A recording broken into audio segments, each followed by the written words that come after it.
목소리, 또 은혜로운 목소리로 하나님께 영광 돌리고 여러분도 많은 은혜 받으신 줄로 믿습니다. 감사합니다. 우리 인사할까요? 잘 오셨습니다. 반갑습니다. 고맙습니다. 방송으로 예배드리는 여러분에게도 하나님의 따스한 은혜가 넘치기를 소망합니다.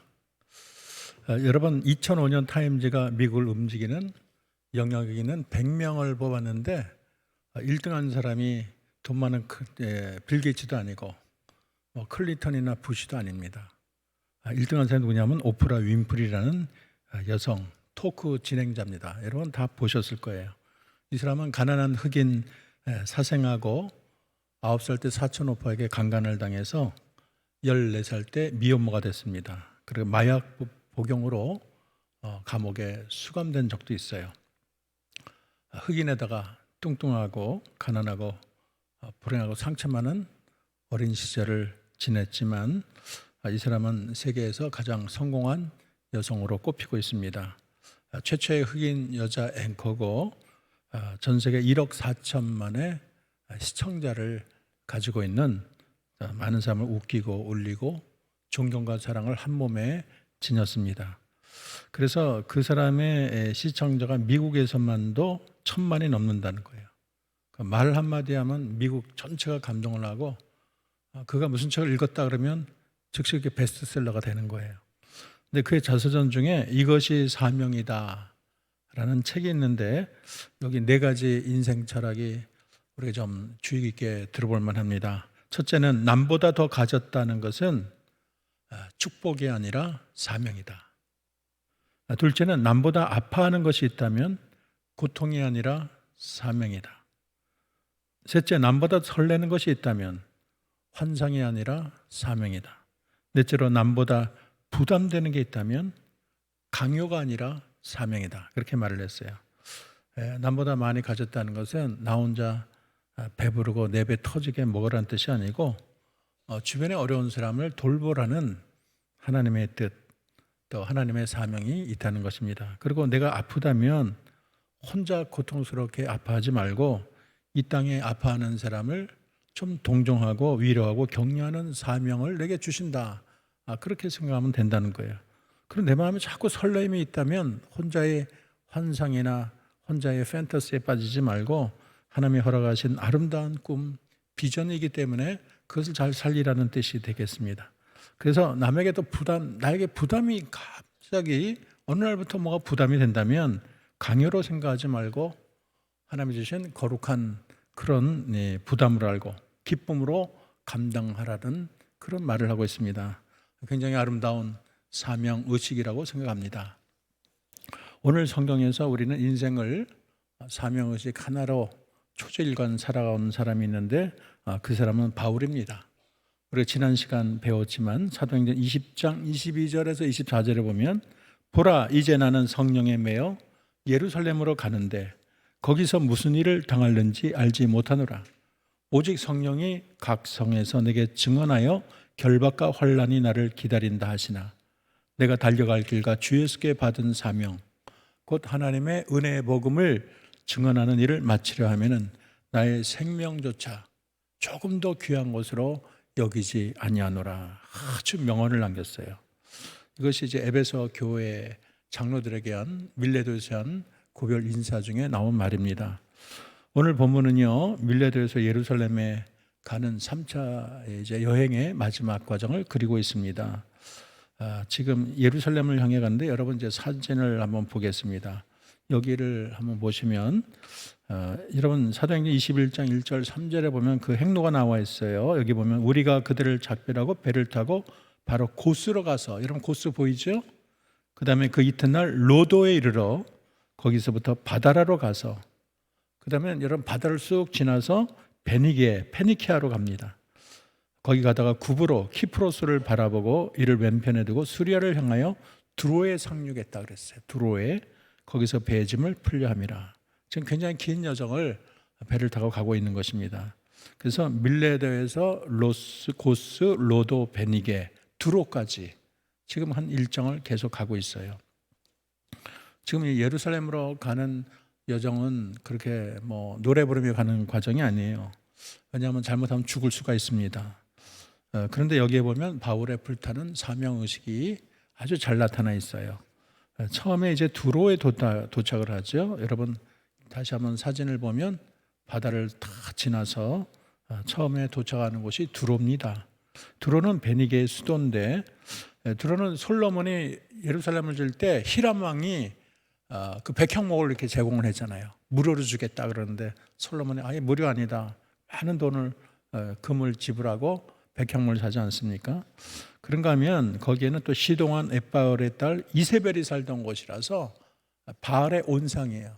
어떻게 보면 이스라엘에게 도움도 되고 또 이스라엘을 굉장히 괴롭게 한 그런 나라이기도 한 것입니다. 두로의 문화는 대단한데, 이제 페니키아 이름을 붙었는데 그게 붉다라는 뜻이에요. 그는 붉은 옷감을 물들이는 기술이 발전을 했죠. 뿔 고동에서 얻은 염료로 최고의 염색이 가능했기 때문에 페니키아 그렇게 불리고 있습니다. 여기에 보면 두로의 제자들이 이제 사도 바울의 제자라고 생각할 수 있어요. 성령의 은사 받은 자들이 많아요. 그런데 제자들이 계속 남으라는 거예요. 4절에 보면 제자들은 거기서 이래를 머물더니 제자들이 성령의 감동으로 바울더러 예루살렘에 들어가지 말라. 선생님, 예루살렘 들어가면 안 됩니다. 성령의 감동을 받고 그렇게 진언을 했어요. 그래서 사도행전 20장 23절에 보면 성령을 통해서 고난이 예언되어 있어요. 성령이 각 성에 내게 증가하여 결박과 환란이 기다린다 하나 그랬어요. 그래서 12절에 보면 우리가 그 말을 듣고 그곳 사람들로 더불어 바울에게 예루살렘으로 올라가지 말라 권하니 그렇게 말을 했습니다. 그러니까 두로에 있을 때 그 제자들이 절대 가면 안 됩니다, 그런 말을 바울에게 남겼어요. 그 다음에 이제 행선지가 가이사랴에 도착을 하는데요. 두로를 떠나서 이제 가이사랴에 이르러 7 집사 중에 옛날 하나인 빌립이 거기에 살았습니다. 가이사랴는 이미 복음이 불을 붙었어요. 왜냐하면 여러분 고넬료가 이방인인데도 오순절, 이방인은 오순절과 같은 성령이 임하지 않았습니까? 그것이 가이사랴입니다. 그리고 7 집사 중에 한 사람이 빌립이라고 말을 했습니다. 근데 그 사람이 하나님의 은혜로 사마리아에 가서 복음을 전했고 에티오피아 그 네시에게 말씀을 전한 사람이 빌립 아닙니까? 그 사람이 지금 여기 가이사랴에서 지금 살면서 복음을 증가하고 있어요. 어떻게 보면은 사도 바울과는 극이에요. 사도 바울은 그 집사 같은 사람을 잡아다가 감옥에 가둔 자 아닙니까? 그런데 그 사도 바울이 바뀌어가지고 지금 빌립의 집에 유할 정도로 굉장히 친분을 쌓게 됐습니다. 그런데 그 빌립의 집에는 4딸이 있는데 예언을 한다고 했어요. 근데 아가보라는 사람이 찾아옵니다. 아가보는 신약시대 유명한 선지자입니다. 그래서 사도행전 11장에 보면 아가보가 전국에 흉년이 올 것이다 예언을 했는데 예언대로 글라우디아 때에 흉년이 왔어요. 그 대단한 선지자예요. 그가 예언한 것이 이루어지지 않았습니까? 근데 그 선지자가 와서 바울의 띠를 가져다가 자기 손발을 묶으면서 이 띠의 주인이 예루살렘에 가면 묶여가지고 유대인에게 묶여가지고 이방인에게 넘겨간다, 그런 예언을 했어요. 아주 예언의 대가죠. 선지자 대가가 그런 예언을 하니까 얼마나 대단합니까? 그러니까 사도 바울을 아끼는 그런 제자들이 펄펄 뛰면서 선생님, 예루살렘이 위험합니다, 가시면 안 됩니다, 그러면 잡힙니다, 절대 가지 마세요, 막 눈물로 지금 하소연하는 거예요. 그랬더니 사도 바울이 이런 말을 해요. 여러분이 어찌하여 울어 내 마음을 상하게 하느냐.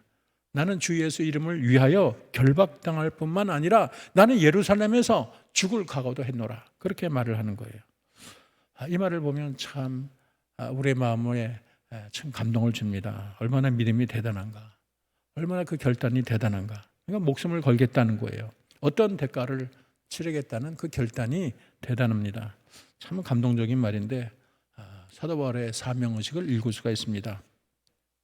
오늘 이 일련의 사건을 놓고 우리는 사도 바울의 사명의식에 대해서 몇 가지 우리가 주의 깊게 살펴보고자 합니다. 첫째는요, 따라할까요? 사명은 목숨보다 귀하다. 사명은 목숨보다 귀합니다. 평생을 살아도 사명을 감당하지 못하면 그 인생은 헛인생이에요. 괜히 살았어요. 의미가 별로 없어요. 근데 사명을 잘 감당하면 최고의 삶을 산 거예요. 사도 바울은 예수님의 이름을 위해서 순교도 각오했어요. 13절을 보면 나는 주 예수 이름을 위하여 결박받을 뿐만 아니라 나는 예수님을 위해서 예루살렘에 죽을 것도 나는 각오했다. 죽겠다는 거 일사각오에 그런 자세가 돼 있어요. 예수님을 위해서라면 어떤 고난도 내가 기꺼이 감당하겠다. 얼마나 대단한 신앙인가요?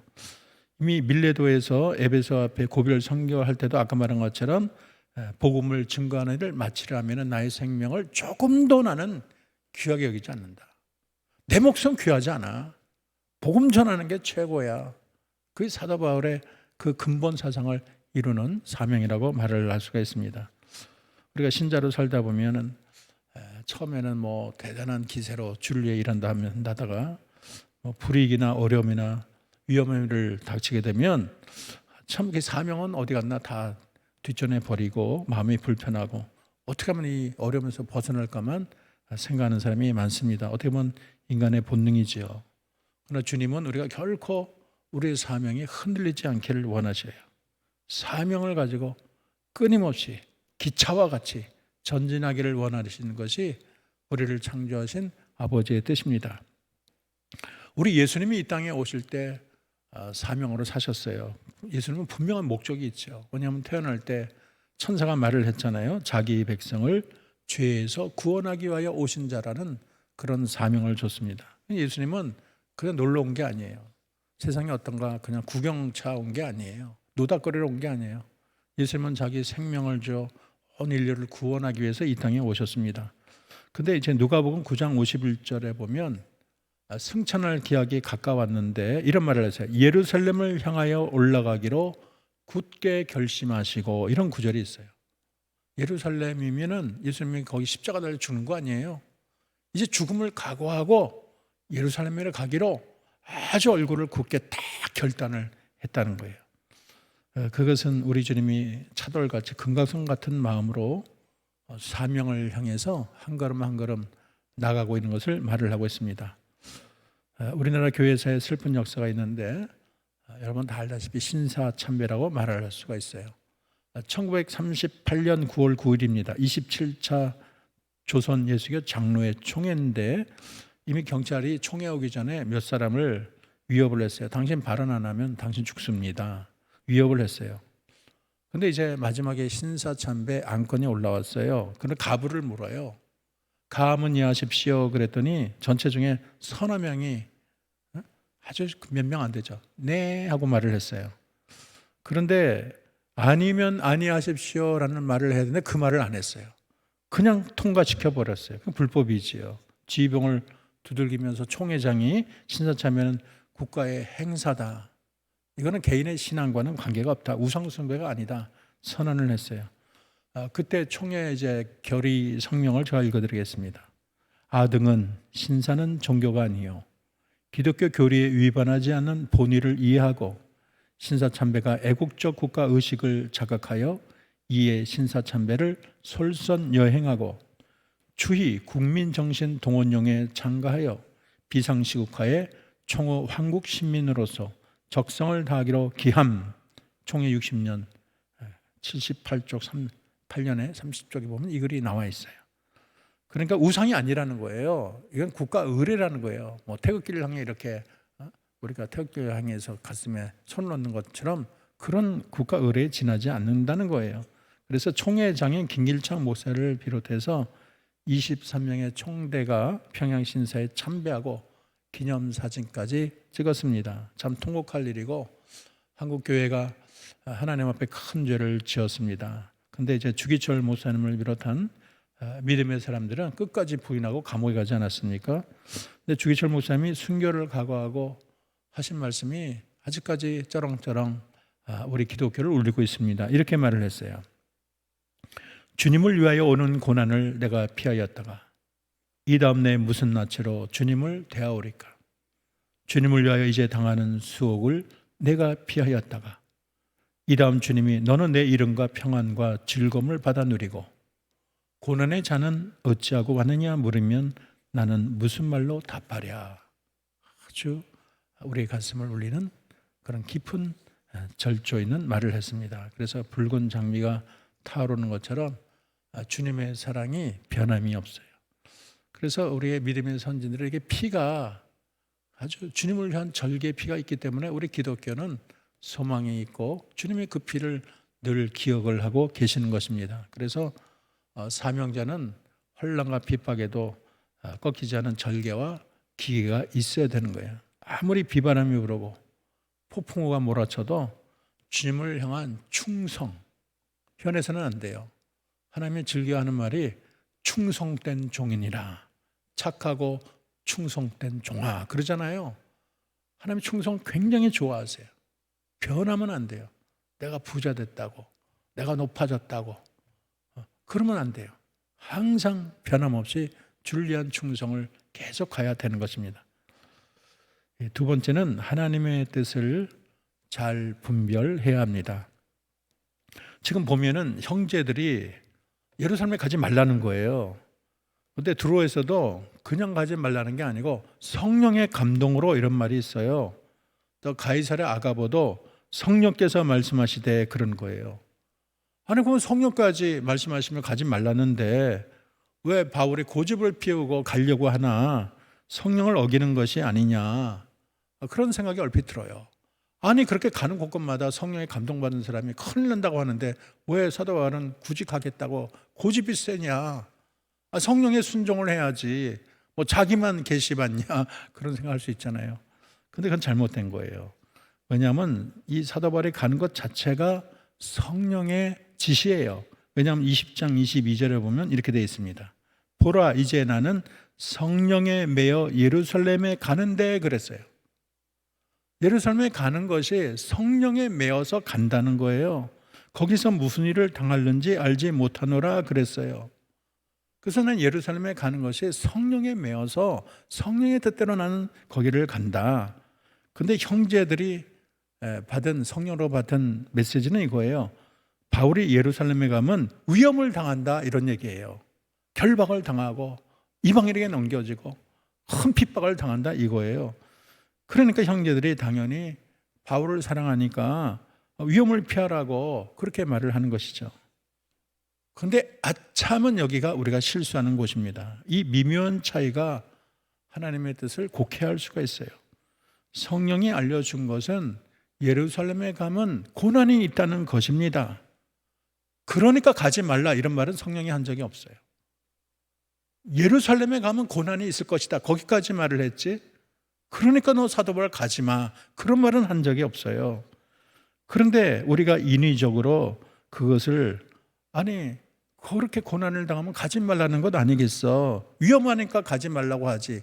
우리의 인간적인 해석을 거기에 덧붙이는 게 잘못이에요.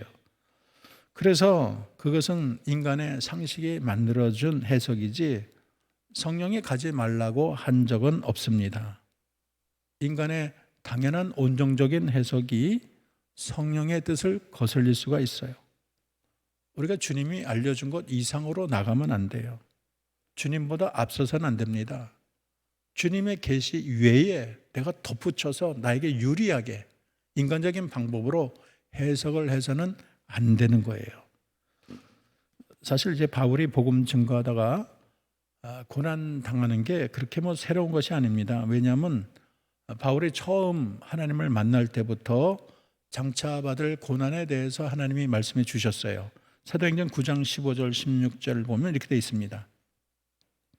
주께서 이르시되 이 사람은 내 이름을 이방인과 임금들과 이스라엘 자손들에게 전하기 위하여 택한 나의 그릇이라. 그 다음에 다시 읽어보겠습니다. 시작. 그가 내 이름을 위하여 얼마나 고난을 받아야 할 것을 내가 그에게 보이리라. 그러니까 이 사람은 처음부터 큰 사명이 있는 동시에 주님을 위해서 고난을 받기로 이미 다 프로그램이 된 자예요. 그래서 그 고난을 다 알고 지금 복음 전선에 뛰어들었습니다. 그리고 지금까지도 말로 다 할 수는 고난을 당했지요. 뭐 루스드라의 돌에 맞아갖고 거의 죽다 살다가 살아난 것이 아닙니까? 얼마나 핍박을 많이 받았습니까? 그런데 이제 성령이 예루살렘에 가면 고난이 있겠다. 그것도 어느 정도 예측이 되는 거예요. 그런데 세상스럽지도 않은데 왜 성령께서 그렇게 여러 번 고난에 대해서 말을 할까? 첫째는 마음의 준비를 단단히 하라는 거예요. 사도 바울에게 너 고난이 있으니까 마음의 든 자세를 단단히 하렴, 사도 바울에 대한 권면이 있어요. 두 번째는 그 주변에 믿는 믿음의 식구들에게 중보 기도하라는 뜻이 있어요. 앞으로 큰 고난이 있으니까 너희가 존경하는 스승을 위해서 중보 기도하라, 그런 주님의 메시지가 있어요. 그리고 세 번째는 시련과 핍박을 기다리는데 사랑하는 바울, 너 이 십자가를 감당할 수 있겠니? 하고 주님이 그의 신앙을 테스트하는 게 있어요. 여러분, 옛날에도 기드온이 300년사를 뽑을 때 그냥 뽑았습니까? 걱정되고 전쟁 두려운 사람은 다 집에 가라 그랬잖아요. 그리고 여러분, 물을 마실 때 좌우를 살피는 사람 300명을 뽑았잖아요. 주님이 그냥 쓰는 게 아니고 테스트 하셔요. 우리도 뭐 청룡 기차 탈 때 보면 노약자, 심장 약한 자는 타지 마십시오 하지 않습니까? 바울이 이러한 정말 앞으로 당할 핍박을 얘기할 때 주춤했나요? 한번 물러섰나요? 더 없이 각오를 다졌어요. 불태웠어요. 13절에 보면 바울이 대답하되 여러분이 어찌하여 울어 내 마음을 상하게 하느냐? 나는 주 예수의 이름을 위하여 결박당할 뿐 아니라 예루살렘에 죽을 것도 각오하였노라. 이 주님이 신금을 울리는 만점 대답을 했습니다. 아마 이 대답을 듣고 예수님이, 하나님이 고개를 끄덕이면서 과연 나의 종은 다르구나, 엄지를 턱 세우고 최고의 하나님의 종이라고 아마 칭찬을 했을 것입니다. 세 번째는 사명의 길을 인정으로 망치지 말라. 지금 바울은 제자들과 성도들과 예루살렘에 만류를 하니까 마음이 상했어요. 13절의 상반절에 보면 바울이 대답하되 너희가 어찌하여 울어 내 마음을 상하게 하느냐 그랬어요. 너무 주변의 성도들이 막 울어 제끼니까 마음이 상하고 마음이 부서지는 것 같았어요. 이 바울이 강한 데도 있지만 부드러움이 많고 눈물의 또 사도 아닙니까? 그래서 가슴이 아프게 생각했어요. 그런데도 이 만류를 무릅쓰고 예루살렘으로 직행하게 됩니다. 여러분, 사탄은요, 여러분에게 사명을 감당하지 못하게 하려고 골리앗을 준비하는 게 아니에요. 여러분의 사탄이 여러분 그 길을 가지 못하도록 뭐 총 든 사람, 칼 든 사람을 준비하는 게 아니에요. 사탄이 준비하는 것은 가장 사랑스러운 아내, 사랑스러운 남편, 사랑스러운 자식, 애인, 이런 사람을 동원해서 그의 약점을 파는 거예요. 귀신은 인간의 약점을 귀신같이 합니다. 어떤 사람은 돈에 약하고 명예에 약하고 교만에 약하고 혈기에 약하고, 여러분 다윗 같은 사람은 또 정욕에 약했잖아요. 그 약점을 정확하게 파악해요. 그래서 때로는 지혜를 하는데 가까운 사람을 동원해요. 아니 그렇게 젊었을 때 믿음 좋고 그 교회에서 살다시피 한 아가씨가 사랑하는 사람 만나더니 다 팽개치고 교회를 10년, 20년 안 다는 사람이 있어요. 상담 보면 그런 사람이 있어요. 교회 전에는 그렇게 봉사하고 산에서 기도하고 쥐야 그러더니 신랑과 눈이 맞아가지고 그 다음에 교회를 안 다녀. 신랑에 그냥 빠져가지고 예수님은 버렸어. 예수 신랑은 버리고 세상 신랑이 좋아서 주님을 버렸어요. 그런 사람이 있지 않습니까? 그래서 가까운 사람이 나를 유혹할 수가 있어요. 그래서 우리가 그냥 뭐 적이 오고 골리앗을 오면 우리가 딱 준비를 할 텐데 너무 사랑스러움이 오니까 갑옷도 벗고 투구도 벗고 창도 내리고 어떤 방비도 안 하는 것입니다. 마태복음 16장에 보면 놀라운 장면이 있어요. 예수님이 이제 나는 예루살렘에 가서 장로, 대제사장, 서기관들과 고난을 당하고 죽임을 당한다. 나 이제 예루살렘은 죽을 거야. 그러나 3일 만에 다시 살아나. 그 말을 하자 베드로가 뭐라 그랬어요? 주여 안 됩니다. 이 일이 주님께 미치지 아니할 것입니다. 그랬어요. 근데 예수님이 뭐라 그랬나요? 사탄아 내 뒤로 물러가라. 너는 나를 넘어지게 하는 자로다.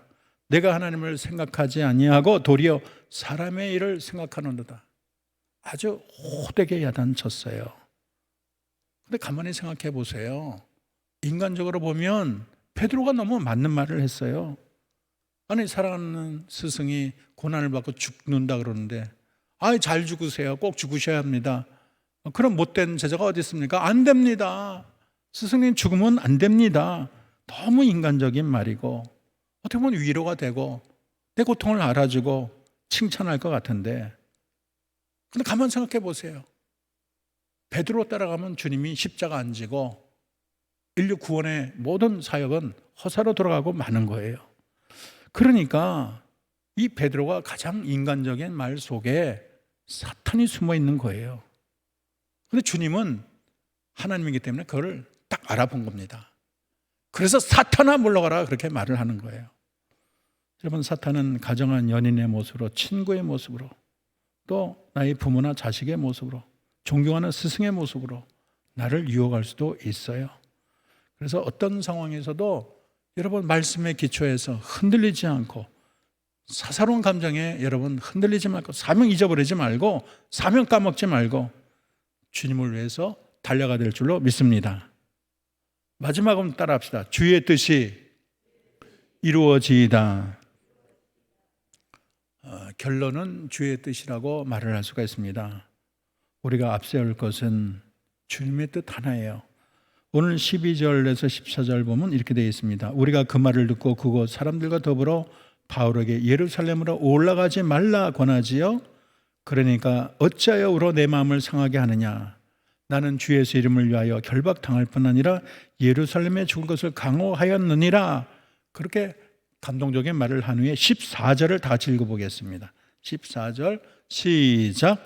그가 권함을 받지 아니하므로 우리가 주의 뜻대로 이루어지이다 하고 그쳤노라. 주의 뜻대로 이루어지이다. 그게 결론이에요. 여러분, 결국 우리가 따라야 될 것은 주의 뜻 하나입니다. 우리가 주의 뜻을 위해서 이 땅에 태어났고, 주의 뜻을 위하여 이 땅을 살고, 또 주의 뜻을 이루었나 주님이 천국에서 계산을 할 것입니다. 우리 교회도 이 땅에 주의 뜻을 이루기 위하여 이 땅에 존재하는 거예요. 예수님도 주의 뜻을 행하기 위하여 이 땅을 사셨어요. 예수님은 언제나 하나님의 뜻을 최고의 우선순위에 두셨습니다. 여러분, 히브리서 10장에 보면 이렇게 되어 있습니다. 번제와 속죄제는 기뻐하지 아니하시나니 이에 내가 말하기를 하나님이여 보시옵소서. 두루마리 책에 나를 기하여 기록된 것과 같이. 다 같이 읽어보겠습니다. 시작. 하나님의 뜻을 행하러 왔나이다 하셨느니라. 주님이 이 땅에 오신 것은 하나님의 뜻을 행하러 왔나이다. 두루마리 책이란 것은 성경을 말하고 있어요. 주님은 언제나 하나님의 뜻을 마음에 새기고 평생을 사셨어요. 그 뜻을 이루기 위하여 최선을 다했어요. 그래서 우리가 이렇게 행하지 않으면 어찌 성경을 이루겠느냐, 그런 말씀도 하셨고, 십자가에서 다 이루었다 그랬어요. 그리고 겟세마네 동산에서 십자가에 쓴 잔을 하나님 피할 수 있나이까 기도했지만 궁극적으로 뭐라 그랬습니까? 내 뜻대로 마옵시고 아버지 뜻대로 하옵소서. 전적으로 하나님의 뜻에 모든 것을 의탁을 했습니다. 여러분, 찬송가 425장을 작사한 폴라드에 대해서, 양에 대해서 얘기를 들어보셨나요? 폴라드는 아프리카 선교사가 되는 게 꿈이었습니다. 그런데 이분이 당뇨병을 앓고 있었고, 그리고 신경계통에 병이 있어서 병상을 늘 뒹굴어야 됐어요. 마음이 편하지 않았어요. 근데 어느 날 이제 기도 모임에 갔는데 한 할머니의 기도 소리가 들렸어요. 이렇게 기도하는 거예요. 주님이시여, 저희 삶에 어떤 일이 일어나도 좋사오니 주님의 뜻과 섭리만이 이루어지게 하옵소서. 그 할머니의 기도 소리가 들린 거예요. 그 말을 듣자 자기 마음이 깨어졌어요. 자기 집념이 녹아내리고, 자기 계획, 인간적인 거, 뭐 선교사로 하겠다 그러지만 자기 생각이 많았는데 그게 다 사라졌어요. 그리고 마음에 평안이 왔어요.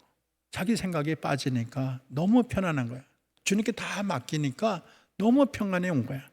그래서 그 경험을 찬송시로 적은 것이 425장입니다. 주님의 뜻을 이루소서. 고요한 중에 기다리니 진흙과 같은 날 빚으사 주님의 형상 만드소서. 주님의 뜻을 이루소서. 주님 발 앞에 엎드리니 나의 마음속을 살피시사 눈보다 희게 하옵소서. 주님의 뜻을 이루소서. 병들어 몸이 피곤할 때 권능의 손을 내게 펴사 새롭게 하여 주옵소서. 주님의 뜻을 이루소서 온전히 나를 주장하사 주님과 함께 동거함을 만민이 알게 하옵소서. 그래서 우리가 이 땅에 살면서 여러분 반드시 해야 할 말은 주의 뜻이 이루어지이다, 이 말을 해야 된다는 것을 결코 잊어서는 안 되겠습니다. 여러분이 건강하든 아프든 일이 잘 되든 안 되든 내가 순풍이든 역풍이든 이 땅에서 내가 오래 살게 하든 하나님이 나를 데려가시든 우리가 할 신앙 고백은 주의 뜻이 이루어지다라는 것을 잊어서는 안 되겠습니다. 그것이 주님의 뜻과 계획이 우리 삶의 최고의 목표입니다. 하나님은 자기 백성을 결코 손해보게 안 하시고 실망시키지 않고 자기 백성을 섭섭하게 안 하세요. 자기 백성을 차선으로 데우지 않고 하나님이 여러분을 향한 크고 놀라운 뜻이 반드시 이루어질 줄로 믿습니다. 말을 맺겠습니다. 여러분 짧은 인생이에요. 그 긴 세월 벌써 이렇게 지나갔나? 내 나이가 벌써 70인가 80인가? 너무 짧아요. 마음은 청춘인데 이 땅에 살 날이 그렇게 길지가 않아요. 여러분 인생을 가치 있는 삶을 살았다고 생각하십니까?